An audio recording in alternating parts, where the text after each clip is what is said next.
శ్రీమాత్రే నమః. ఓం శ్రీ గురుభ్యో నమః. నమస్తే అండి, నేను మీ రామకృష్ణ హాన్, ఆస్ట్రో న్యూమరాలజీని. అందరూ ఎలా ఉన్నారు?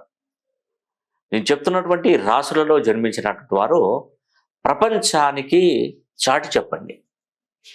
మేము ధనవంతులం కాబోతున్నాము, మేము ఉన్నతంగా జీవించబోతున్నామని ఖచ్చితంగా సమాజానికి చాటి చెప్పండి. మీ ద్వారా 10 మందికి ఉపాధి లభిస్తుందండి. ఆ భగవంతుడి ఆశీస్సులు మీకు ఎల్లప్పుడూ ఉంటాయి. నిజమండి. భగవంతుడు నీ ద్వారా 10 మందికి ఉపాధి కల్పిస్తున్నావు, నువ్వు 10 మందికి ఉపాధి కల్పిస్తున్నావు అంటే భగవంతుడు ఎప్పటికీ నిన్ను ఒక రేంజ్లోనే ఉంచుతాడు. అవి ఏ రాశులండి? ప్రపంచానికి చాటి చెప్పేటువంటి ఏ రాశులు? వృషభ రాశి, తులారాశి, కుంభరాశి, మేషరాశి, సింహరాశి. ఈ 5 రాశులు ప్రపంచానికి చాటి చెప్పుకోండి. ఇక నుండి చేసేటువంటి ప్రతి పనిలో విజయం కలుగుతుందండి.